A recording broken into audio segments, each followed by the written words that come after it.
Small note, I still need to work on the 9.5 script, but since it's in the oven, let's hear the story about the in-laws. I promised this story, and this is like the 5th or 6th try at this script, so here we go.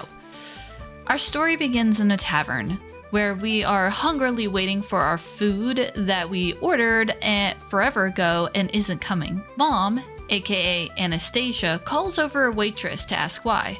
The waitress tells them that the cook is missing. Mom immediately offers up Steve, aka Malcolm, as a good cook to feed the patrons. Now, this was funny because Mom was bringing real-world knowledge into the game. In fact, my Steve is actually a really good cook and likes cooking, so that's why she said that. Malcolm the warrior, aka Steve, goes into the kitchen and we did our first skill check. He rolled extremely well, and his soup was a fave of everyone in the restaurant. While in the kitchen, he found a notice from the boss that he's offering a reward for anyone to find the missing cook. So Malcolm takes this back to the party now that everyone is fed for the moment. Anastasia calls the waitress, and starting with a compliment about her shirt, proceeds to dig for info. Now, this was super fun and funny to me. Like, she could have just asked the waitress, have you seen the cook? But instead, she went into full character saying, oh, that's a nice shirt, and oh, I bet you hear a lot of gossip, and oh, do you have a boyfriend? Yes, she actually asked that.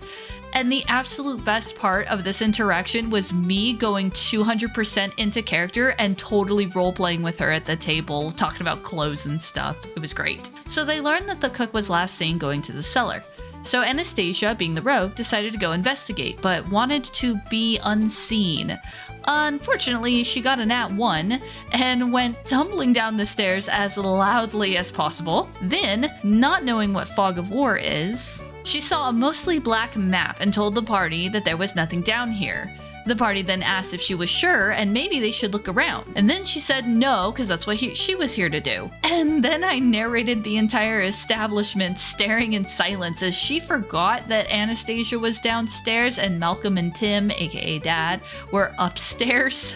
So then she finally came up, they chatted, and then they went back into the cellar. The map I chose had little shelves on it and some decorations, and Mom decided that she found a big pool of something there. Now, I didn't tell her that it was there, she just added it, but inspired by the addition to the story, I ran with it, and they investigated to find out that it was spilled wine, and they also found a broken bottle as well. Also inspired by that, I made it so when they investigated the barrels, they found a stool, a half-burnt candle, and a half-drank bottle of wine. A little set-up hidey hole spot. The idea was that the cook would sneak down here and partake of the stock, something that Tim figured out really quick. And the best part of all of that it was just completely made up on the fly when Anastasia found this puddle that I hadn't added. To me, this is a prime example of great roleplay, and the players adding to the story rather than expecting the DM to just entertain them while they ride along, something I've kind of experienced and definitely seen mentioned in Reddit horror stories. They also found a crack in the wall and journeyed into a cavern that opened up, and then ran straight through the cavern, alerting the goblin scouts, and combat ensued. Now, as mentioned in the first video, this is the part where Mom, aka Anastasia, just told me I run up and I stab him. Is he dead? Which made me laugh so hard, but in a joyous way. Like, it was just so great.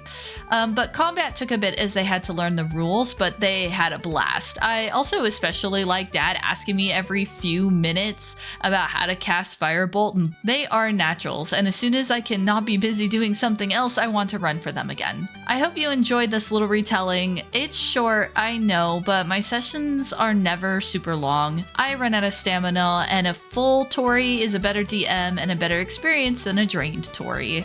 I've learned that calling it quits at the right time is so much healthier for my games than not. Anyways, let me know what you think, and until next time.